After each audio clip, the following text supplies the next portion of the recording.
함께 사도신경으로 신앙 고백하심으로 금요일 새벽을 하나님께 올려드리겠습니다. 전능하사 천지를 만드신 하나님 아버지를 내가 믿사오며 그 외아들 우리 주 예수 그리스도를 믿사오니 이는 성령으로 잉태하사 동정녀 마리아에게 나시고 본디오 빌라도에게 고난을 받으사 십자가에 못 박혀 죽으시고 장사한 지 사흘 만에 죽은 자 가운데서 다시 살아나시며 하늘에 오르사 전능하신 하나님 우편에 앉아 계시다가 저리로서 산자와 죽은 자를 심판하러 오시리라. 성령을 믿사오며 거룩한 공회와 성도가 서로 교통하는 것과 죄를 사하여 주시는 것과 몸이 다시 사는 것과 영원히 사는 것을 믿사옵나이다. 아멘. 찬송가 528장입니다. 찬송가 528장. 예수가 우리를 부르는 소리 그 음성 부드러워 문 앞에 나와서 사면을 보며 우리를 기다리네. 오라 오라 방황치 말고 오라 죄 있는 자들아 이리로 오라 주 예수 앞에 오라. 528장 함께 찬양 올려드리겠습니다. 예수가 우리를 부르는 소리 금성 부드러워 문 앞에 나와서 사면을 보며 우리를 기다리네. 오라 오라 방황치 말고 오라 죄 있는 자들아 이리로 오라 주 예수 앞에 오라. 간절히 오라고 부르실 때에 우리는 지체하랴. 주님의 은혜를 외아니 받고 못 들은 채 하려나. 오라 오라 방황치 말고 오라 죄 있는 자들아 이리로 오라 주 예수 앞에 오라. 세월이 살같이 빠르게 지나 쾌락이 끝이 나고 사망의 그늘이 너와 내 앞에 둘리며 가리우네. 오라 오라 방황치 말고 오라 죄 있는 자들아 이리로 오라 주 예수 앞에 오라. 우리를 위하여 예비해 두신 영원한 집이 있어 죄 많은 세상을 떠나게 될 때 영접해 주시겠네. 오라 오라 방황치 말고 오라. 죄 있는 자들아 이리로라. 주 예수 앞에 오라. 할렐루야. 오늘도 주 앞에 달려나가는 저와 여러분 되기를 예수님의 이름으로 축복합니다. 이 시간 말씀을 받겠습니다. 이 복된 시간에 주시는 하나님의 말씀은 계속해서 누가복음 16장 19절에서 31절까지의 말씀입니다. 누가복음 16장 19절에서 31절 돌아서라 라는 제목으로 오늘 말씀을 받겠습니다. 19절부터 31절 교독하겠습니다. 한 부자가 있어 자색 옷과 고운 베옷을 입고 날마다 호화롭게 즐기더라. 그런데 나사로라 이마는 한 거지가 헌데투성이로 그의 대문 앞에 버려진 채 그 부자의 상에서 떨어지는 것으로 배불리려 하매 심지어 개들이 와서 그 헌대를 핥더라. 이에 그 거지가 죽어 천사들에게 받들려 아브라함의 품에 들어가고 부자도 죽어 장사되매 그가 음부에서 고통 중에 눈을 들어 멀리 아브라함과 그의 품에 있는 나사로를 보고 불러 이르되 아버지 아브라함이여 나를 긍휼히 여기사 나사로를 보내어 그 손가락 끝을 물을 찍어 내 혀를 서늘하게 하소서. 내가 이 불꽃 가운데서 괴로워하나이다. 아브라함이 이르되 예 너는 살았을 때에 좋은 것을 받았고 나사로는 고난을 받았으니 이것을 기억하라. 이제 그는 여기서 위로를 받고 너는 괴로움을 받느니라. 그뿐 아니라 너희와 우리 사이에 큰 구렁텅이가 놓여 있어 여기서 너희에게 건너가고자 하되 갈 수 없고 거기서 우리에게 건너올 수도 없게 하였느니라. 이르되 그러면 아버지여 구하노니 나사로를 내 아버지의 집에 보내소서. 내 형제 5이 있으니 그들에게 증언하게 하여 그들로 이 고통받는 곳에 오지 않게 하소서. 아브라함이 이르되 그들에게 모세와 선지자들이 있으니 그들에게 들을지니라. 이르되 그렇지 아니하나이다. 아버지 아브라함이여 만일 죽은 자에게서 그들에게 가는 자가 있으면 회개하리니. 함께 있습니다. 이르되 모세와 선지자들에게 듣지 아니하면 비록 죽은 자 가운데서 살아나는 자가 있을지라도 권함을 받지 아니하리라 하였다 하시니라. 아멘. 여러분 지금 저희들은 되게 어려운 비유들을 마주하고 있는 겁니다. 어떤 분들은 앞전에 나왔던 비유도 마찬가지지만 익숙하다 보니까 오늘 비유도 마치 그냥 구원론적으로 쉽게 설명할 수 있는 비유로 생각할 수 있는데요. 지금 누가복음의 비유들이 참 어려운 이유 중에 하나가 뭐냐면 누가복음에만 등장하는 비유들이 많아요. 그러니까 다른 병행 본문에서 비교해 보면 좀 의미가 확실해지는 비유들이 많은데 그 의미를 찾아볼 수 없을 만큼 유일하게 누가복음에만 등장하기 때문에 어려운 비유라는 겁니다. 뿐만 아니라 이 비유들이요, 오늘 이 비유는 특별히 주님께서 도입과 결말부를 주지를 않아요. 그러니까 끝나면 안 되는데 확 끝나버리는 그런 비유들이거든요. 그러다 보니까 이 비유가 참 어렵다는 겁니다. 그 비유가 어렵지만 한번 이 비유의 의미를 깨닫고 나면 사실은 이 비유가 우리한테 주는 이미지는 굉장히 큽니다.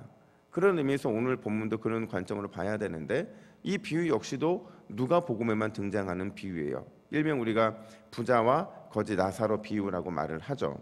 이 비유를 접할 때마다 여러분 이런 생각 혹시 안 드셨습니까? 저는 늘 들었던 생각이 뭐였냐면 왜 부자가 음부에 갔고 나사로는 아브라함의 품에 안겼을까 하는 거예요.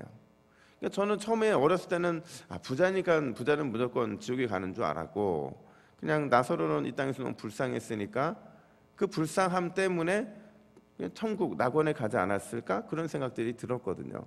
근데 여러분, 이게 우리의 구원론과 맞습니까?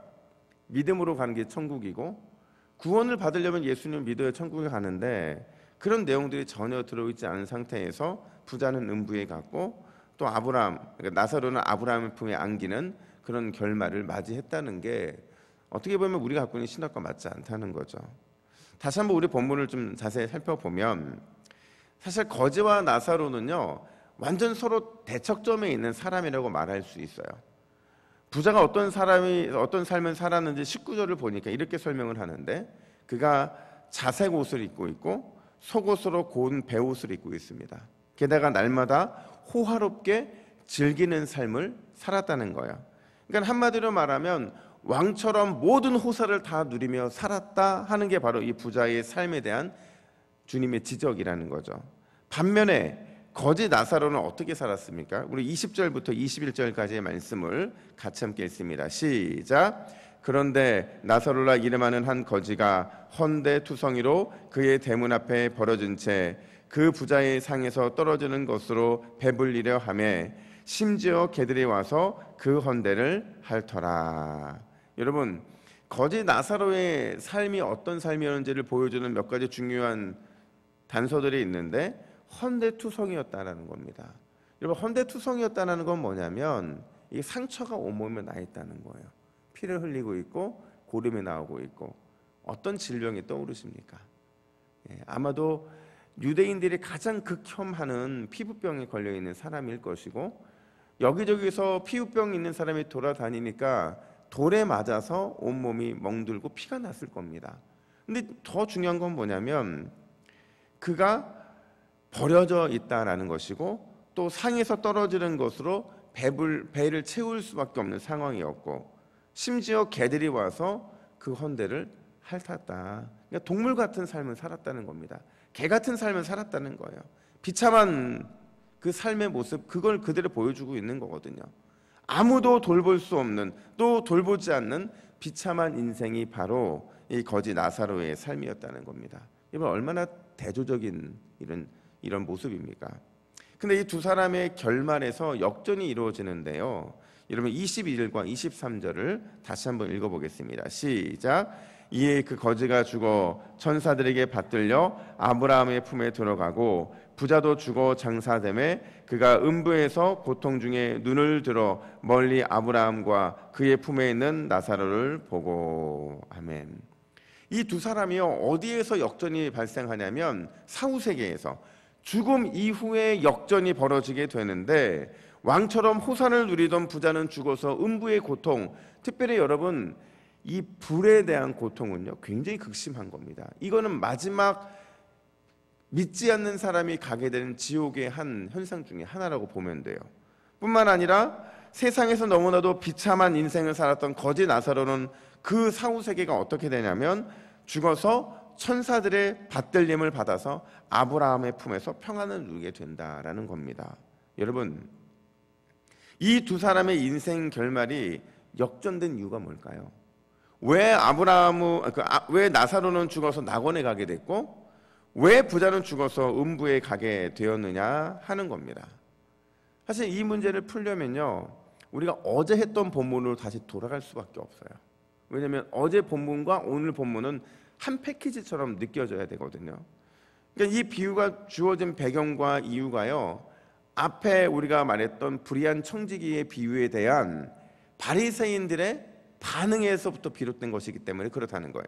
14절 말씀을 보세요. 14절 보시면 바리새인들은 돈을 좋아하는 자들이라 이 모든 것을 듣고 비웃거늘. 여러분, 어제 비유 기억나시죠? 불의한 청지기의 비유는 그겁니다. 불의한 청지기의 비유에서, 그러니까 9절에 보면 예수님이 이렇게 말씀하시거든요. 불의의 재물로 친구를 사귀라. 이게 뭐냐면 불의한 재물은 대부분 세상의 재물을 말하는 겁니다. 세상의 재물로 너희를 위해 삶을 살지 말고 구제하고 선한 일에 그 재물을 사용할 수 있도록 너희는 그런 삶을 살아야 된다. 그래서 너희가 이런 삶을 사는 세상 사람들보다 더 지혜로운 삶을 살도록 예수님은 좀 동요를 하고 있는 거거든요. 그래서 불의한 이 청지기의 이야기를 들었던 바리새인들의 반응이 뭐였냐면 비웃었다 이렇게 말을 하고 있거든요. 이 비웃었다는 표현이 언제 또 등장하는 줄 아세요?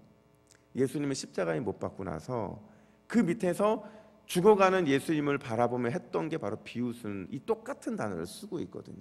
지금 예수님이 하신 이 교훈의 말씀을 비웃음으로 반응하고 있는 겁니다. 왜냐하면 바리새인 중에 대부분은 부자였다고 해요.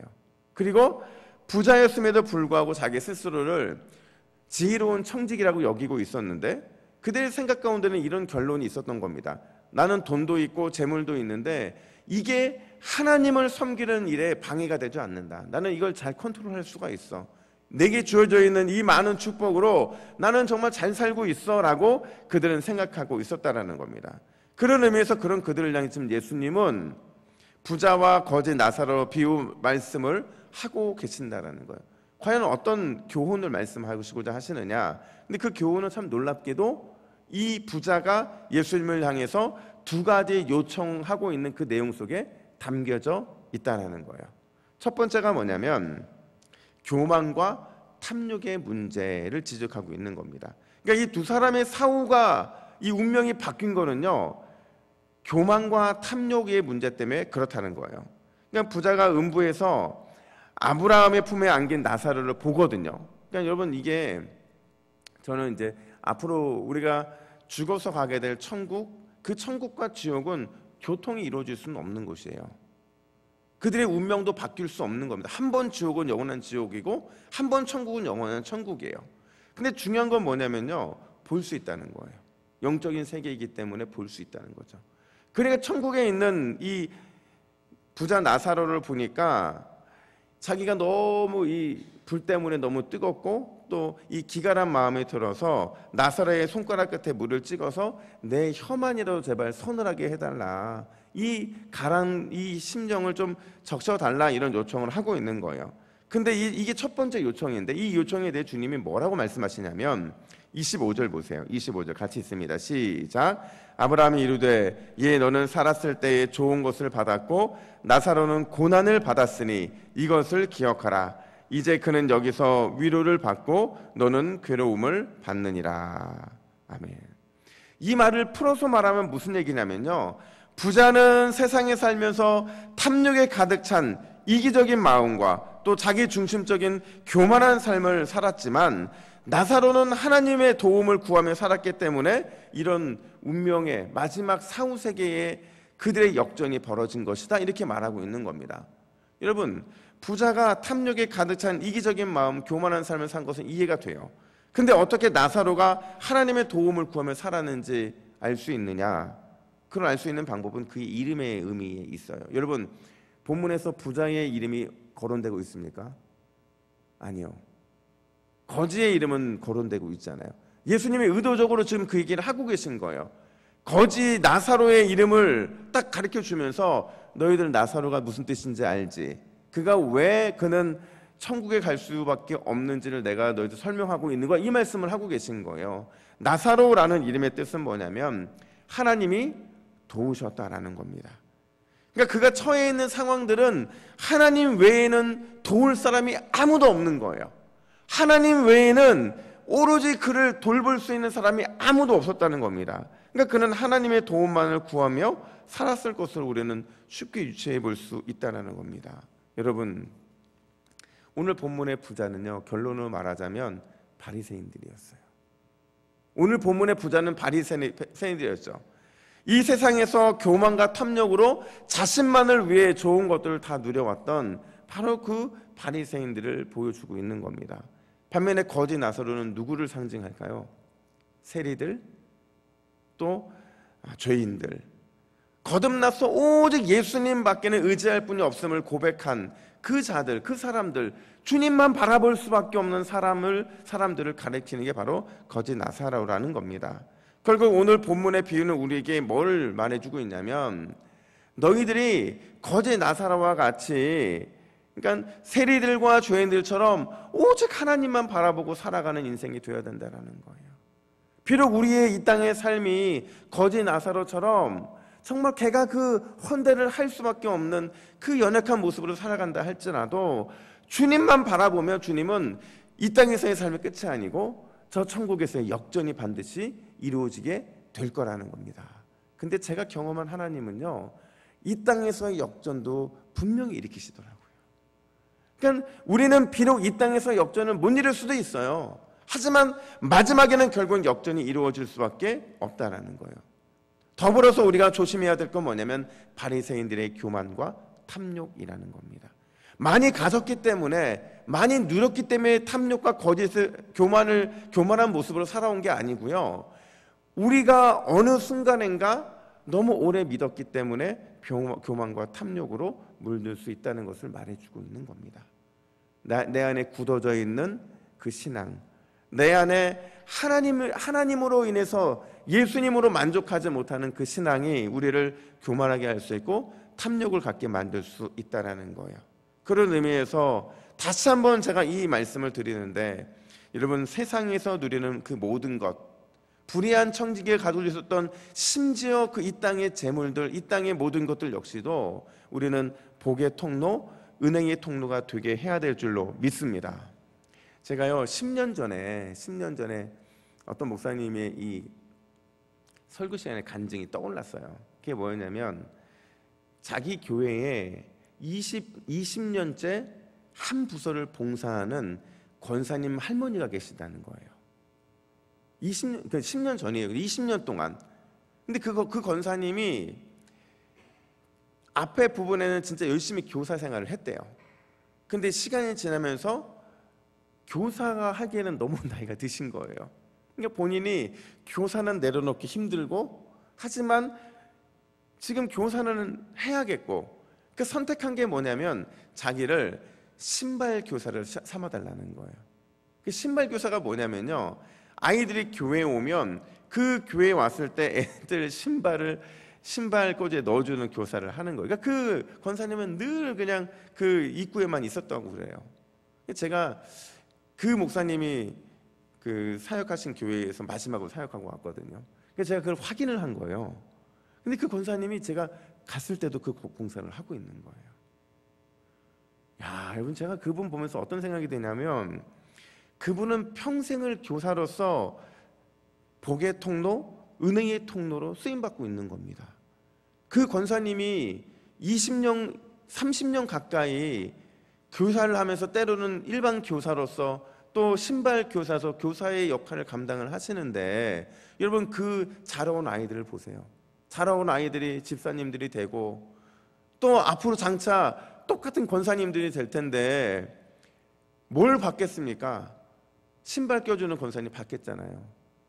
그냥 자기의 그 한길, 하나의 모습 속에서 스스로를 복의 통로요, 은혜의 통로로 쓰임받고 있는 권사님을 보면서 자란 다음 세대들이 어떤 걸 느꼈겠냐는 거죠. 여러분, 우리의 작은 행동, 우리의 작은 섬김, 우리의 작은 애씀이 복의 통로요, 은혜의 통로로 쓰임받을 때 그것은 마치 천국에서 메가폰처럼 모든 사람들에게 알려지는 특별한 그 하나님이 주신 복의 통로로 쓰임받는 것인 줄로 믿습니다. 우리가 그런 축복의 사람으로 쓰임받아야 된다는 겁니다.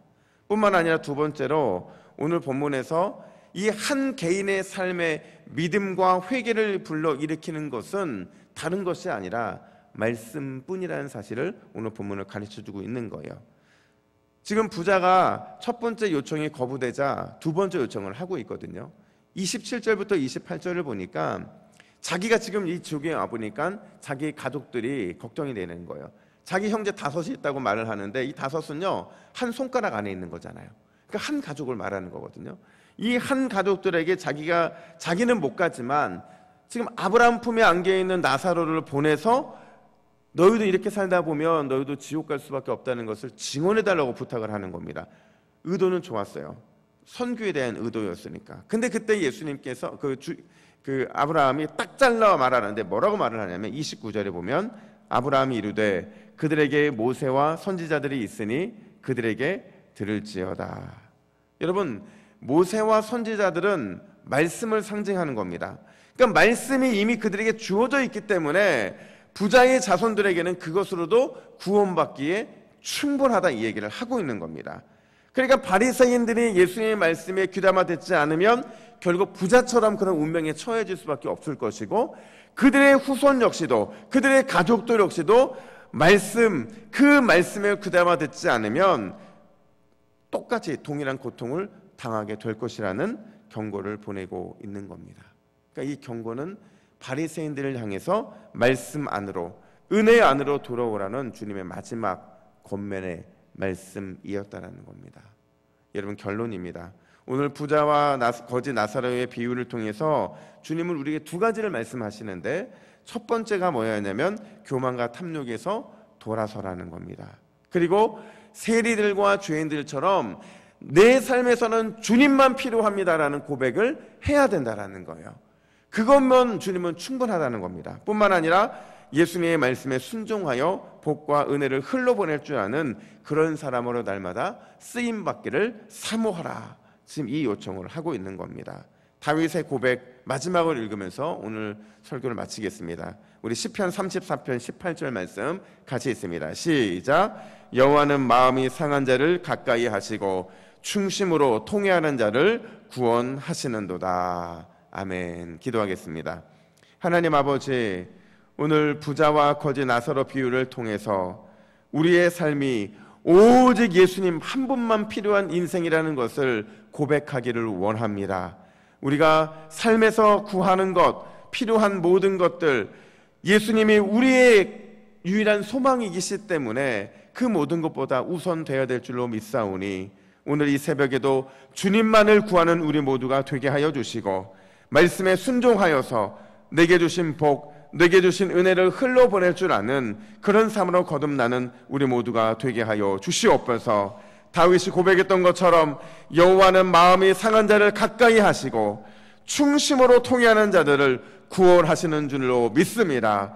그 다윗의 고백이 우리의 고백이 되게 하여 주시옵소서. 감사드리며 예수님의 이름으로 기도하옵나이다. 아멘.